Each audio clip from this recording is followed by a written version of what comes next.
والسلام على عباده الذين اصطفى اما بعد فاعوذ بالله من الشیطان الرجیم بسم اللہ الرحمن الرحیم۔ آج ہم اپنے بہت ہی پیارے دوست عزماب قاری عبدالمتین صاحب اور ہمارے تایا جی تایا محمد امین صاحب، جو مجھے یہ بڑی خوشی ہوئی کہ تایا جی مرکز کے ساتھ ریلیٹڈ ہیں۔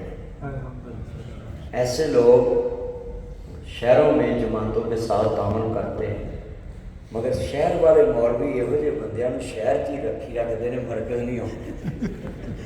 اور مجھے بڑی خوشی ہوئی ہے کہ تایا جی مرکز کے ساتھ ہے، تو میں سب شہروں کو یہ پیغام دیتا ہوں کہ یہ مت کہا کریں کہ 106 آگے اور پہ کچھ نہیں ہوتا۔ آپ کا پیغام ضلع میں جاتا ہے اور مرکز میں جو بھی کام ہو وہ انٹرنیشنل دنیا میں،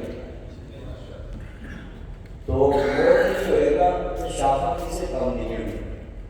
تو میں بڑا خوش نصیب ہے کہ اس تقریب میں شریک ہوں، عزت مآب اور بہت ہی دینا دوست جب جماعت کے ساتھ وہ ایک کارکن کی حیثیت سے کام کرتے تھے، جناب سلمان احمد صاحب آج لوگ صدر کے بعد بڑوں میں شامل ہونے والے ہیں۔ 40 سال بس اگلی رہنے پڑی۔ تو میں بڑا خوش نصیب ہوں کہ یہ قرآن مجید کی ڈیجیٹل تقریب، یہ کام ہمیں کرنا چاہیے تھا 10 سال پہلے، مگر اس ٹائم ملک میں بھی فتوے لگے، تو انہوں نے کہا کہ ایک فتوے مدنی صاحب ہی کلے چلنا۔ ہوں تھی دے لو تو نتیجہ کہ میں کسی چوک چڑی کھڑا کر لو، لوگ دوروں دیکھ کے آئے، مگر کچھ لوگ ڈٹے رہے کہ نہیں، ہم نے digital print media social media سے نہیں ہوتا۔ آج اس کا نقصان ان کو نہیں ہوا، ہماری نسل کو ہوا۔ بڑوں کے فیصلے قوموں کو عزت بھی دیتے ہیں اور بڑوں کے فیصلے قوموں کو 100 سال پیچھے بھی لے جاتے ہیں۔ اور ہم اپنے امیر حضرت الکریم صاحب کی قیادت پہ اس لیے فخر کرتے ہیں کہ یہ پاکستان کی نیشنل اسمبلی سے جڑے ہوئے، پاکستان کی سیاست سے جڑے، جس ملک میں رہتے ہیں نا، جیسا دیش ویسا دیش اپنانا پڑے۔ تو ہم نے اپنی جماعت کو آج تک بین ہوتے کیوں نہیں دیکھا کہ یہ قرآن کا پیغام پاکستان کے نظم میں رہ کے بیان کرتے ہیں، لوگوں میں پہچان ہے پاکستان کے نظم کے ساتھ۔ تو آج تک مرکزی جمعیت اہل حدیث پاکستان اور اہل حدیث یوتھ فورس پاکستان پہ کیوں نہیں آج تک کوئی پابندی لگی؟ اس کی قائدانہ بصیرت ہے۔ ایک قائد کا فیصلہ 35 سال کام کیا ہے، اور مجھے یقین ہے حضرت الکریم صاحب اور سلمان احمد صاحب کے فیصلے انشاءاللہ اگلے 35 سال امت کے لیے فائدہ مند ثابت ہوں سارے انشاءاللہ۔ تو یہ قرآن مجید کا جو ڈیجیٹل پروگرام ہے، یہ تو آج سے 10-20 سال پہلے کر لینا چاہیے تھا کہ آج ڈاکٹر فرحت ہاشمی صاحب اور ڈاکٹر میرت ہاشمی صاحب، کتنا نام چل رہا ہے ان کا۔ میں اپنی بات بتانے لگا ہوں، میں ایک آرمی کے پروگرام میں خطاب کرنے گیا واک فیکٹری میں، اور وہاں سارے آرمی افسران کی بیویاں اور وہ بیٹھے تھے افسر، اور میں نے بعد میں بڑی حیرانی سے پوچھا کہ یار یہ ساری عورتیں بلیک برقعوں میں، پردوں میں، نقاب میں۔ تو وہ مجھے جس بندے نے بلایا تھا نا، وہ کوئی انٹیلیجنس کا افسر تھا، تو مجھے کہنے لگا یہ سب ڈاکٹر فرحت ہاشمی کا نتیجہ ہے۔ آپ دیکھیں ہماری کئی نسل کو پتہ ہی نہیں ہے ڈاکٹر صاحب کون، مگر انہوں نے کام اتنا بڑا کر دیا کہ جہاں کسی کی رسائی نہیں۔ آپ یہ قاری صاحب فیصلہ آباد میں ایک مسجد میں امام خطیب، مگر ان کا یہ قرآن مجید پڑھا ہوا پوری امت کے لیے سرمایہ بن جائے، اور مرکز کے لیے اور ہماری جماعت کے لیے ایک فخر بن جائے گا۔ تو ہمیں چاہیے کہ ہمارے علاقے میں کوئی بھی بچہ اس طرح کا تیار ہو تو اس کو ضلع لیول پہ قرآن ریکارڈ کرے، اس کی آواز۔ دھرم کا امام کیسے آتا ہے؟ آپ نے دیکھا ہوگا کہ ہر چھوٹی مسجد کے امام کی تلاوت ادھر ریکارڈ ہوتی ہے، اور وہ ٹیپ ہوتی ہے، چلتی چلتی چلتی آواز حرم تک پہنچ جاتی ہے۔ تو اسی چھوٹیاں مسجداں جتے دوسرے مولوی جماعت نہیں کراؤں دے کہ میری میری سیٹ پہ قبضہ ہی نہ کر. ہمارے یہی ہے, کوئی آپ صاحب اچھی آواز والا ہے نا تو اس کی تراویح میں پڑھتا, وہ کہتے نہیں سارا حافظ پڑھتا ہے. بھائی ایک حافظ قرآن آپ سے 20 سال مخاطب ہے, تو کوئی نئے بچہ آ گیا ہے تو آپ اس کو آگے لے کر آؤ, اس کو کہیں. میں تایا جی امین صاحب کے ساتھ رات جلسے پہ تھا تو میں نے ایک بات کی کہ اس طرح کے حافظ ڈھونڈو. تایا جی کا بیٹا کالا کیلا حافظ نہیں ہے, بزنس مین بھی ہے, کروڑ پتی بھی ہے, ہو رہا حافظان کچھ خدمت کرنی پہنی ہے تو وہ جتنے تراویحاں پڑھاوے ہر نماز کے بعد کوئی نہ کوئی شہر ہو جاتا ہے. تو بھائی اس طرح کے پکے حافظ جو ہیں, پکے حافظ میں اس کو کہتا ہوں جو قرآن حفظ کر کے قرآن کا کام کرے. حافظ کریانہ اسٹور نہیں, حافظ موبائل سینٹر نہیں. ہاں یہ بات سچی ہے کہ یہ قرآن کی خدمت کرنے والا قرآن کا حافظ ہے. تو آپ روس میں قرآن پہ پابندی لگی, آپ دیکھیں جب پابندی لگی انہوں نے کہا کسی گھر میں قرآن کا نسخہ نہ ہو. تو ایک گھر میں گزرا, یہ بڑا مشہور واقعہ ہے, اس کو قرآن کی آواز آ رہی تھی تو اس نے کہا سارا گھر تلاش کرو.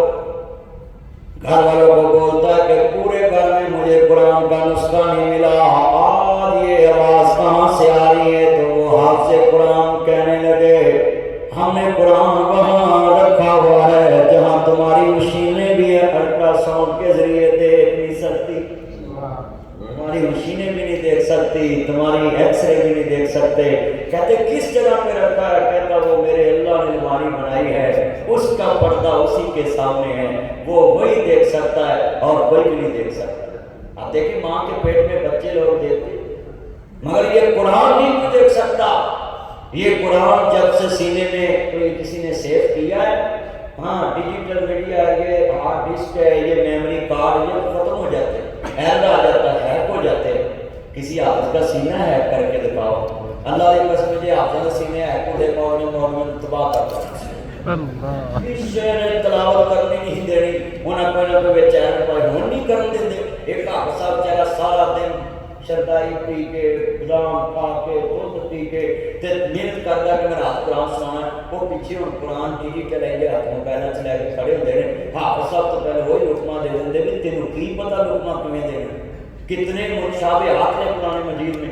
یہ حافظ صاحب کو حافظ صاحب بھی لقمہ دے سکتا ہے کیونکہ قرآن کو وہ سمجھتا ہے, مگر اب جو مرضی موبائل لے کے پیچھے کھڑا ہوتا ہے وہ لقمہ دیتا ہے. آپ نے دیکھا ائمہ حرم کو بھی کوئی عام آدمی لقمہ نہیں دے سکتا, صرف ائمہ حرم ہی لقمہ دیتے ہیں. ہاں جی صبر بھی انہوں نے تو باقاعدہ سے شرح کر دیا. تو جتنے یہ ہمارے چند بیٹھے ہیں آج, میں اس لیے گل ویلے دی ہوندی ہے پھل موسم دا, میں قرآن کے ریلیٹڈ باتیں کر رہا ہوں. امیر صاحب بھی انشاءاللہ پہنچنے والے, میں شکر کیتا ہے کہ میں گلا لیٹ نہیں. میرے تائے نے بڑی دھمکی لائی سی کہ نہ پہنچے رینج ہونا ہے. میں کہا یا اللہ رحم کر دے. میں نے کہا پڑھایا میں صبح کا ناشتہ نہیں, اتنے بھی کھانا نہیں کھاتا, میں پہنچ آیا مغرب والے گھر سے. اچھا ماشاء اللہ. اچھا جو بات سمجھا رہا تھا کہ وہ کہنے لگا کہ قرآن میرے سینے میں, آپ اس کی کیا ضرورت ہے. میں حافظ سے ریکویسٹ کروں گا, میں بھی روز جلسوں میں کہا کہ جہاں حفظ کی کلاس شروع کرے گا وہاں ترجمہ ضرور شروع کرا, تاکہ ہمارے حافظ رات ہوتے تیار نہ ہو. رات ہوتا کیا ہوتا ہے وہ قرآن یاد کر لیتے ہیں. تو آج اہلا و سہلا مرحبا ہماری جماعت کے امیر مرکزی جمعیت حدیث پاکستان سینیٹر پروفیسر صاحب نبی حافظ عبد الکریم صاحب, میرے منہ سے بھی امیر صاحب کا نام نکل لگا, اور ان کو ہم مبارکباد بھی پیش کرتے ہیں. امیر صاحب کو میں مبارکباد بھی پیش کرتا ہوں کہ ہمارے قائد ابن قائد. دیکھیں کہتے ہیں بل تو میری کڑی ہوتی اثر ہوتا دیا, جہاں پر ماں کردیاں وہ کردیاں دھیاں. ماں پر تھی پتا پر تھوڑا بہت نہیں, تھوڑا تھوڑا پنجابی کی بڑی مشہور مثال ہے کہ باپ جو کرتا ہے نا وہ بیٹا بھی کرتا ہے. میں شکر گزار ہوں صاحب کا کہ انہوں نے اپنے بچے کو ہمیں پنجاب میں دیا اور خود نیشنل اسمبلی میں گئے. اسلام آباد والے کام یہ سنبھالیں گے اور ساڈے پنجاب والے کام میرے بھائی اسامہ سنبھالیں گے. سانو اسلام آباد جانا ہی نہیں پینا, نہ سکھ چین جانا پینا. اور پنجاب اسمبلی اس کے جا کے ساما بھائی سے بات کریں گے کہ پنجاب اسمبلی میں یہ آواز اٹھائے. میں یہی باتوں پہ اتفاق کرتا ہوں امیر صاحب کی موجودگی میں کہ قرآن مجید جو ڈیجیٹل پروگرام شروع کیا ہے اس کو انشاءاللہ ترجمے میں بھی لے کر آئیں گے. ہمارے پیغام ٹی وی پہ ترجمہ بھی چلتا ہے تو انشاءاللہ ہر مدرسے میں یہ ترجمے کی کلاس شروع ہو. جو حفظ کی کلاس اگر 2 سال میں بچہ مکمل کرتا ہے 2 سال میں وہ ترجمہ بھی پڑھ جائے گا اور انشاءاللہ وہ ایک عالم کی شکل اختیار کر جائے گا. جس کو قرآن کا ترجمہ آ گیا وہ کسی کو قرآن سمجھا سکتا ہے. میں انہی لفظوں پہ اتفاق کرتا ہوں. اللہ امیر صاحب کی آمد میرے لیے تو آج باعث برکت ہوئی ہے کیونکہ وہ لیٹ ہوئے ہیں تو مجھے ٹائم ملا ہے. وآخر دعوانا الحمدللہ.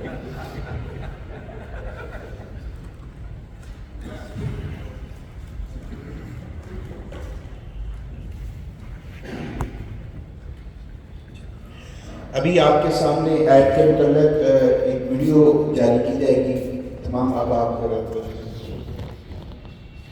قرآن وہ کلام جو اندھیروں میں روشنی اور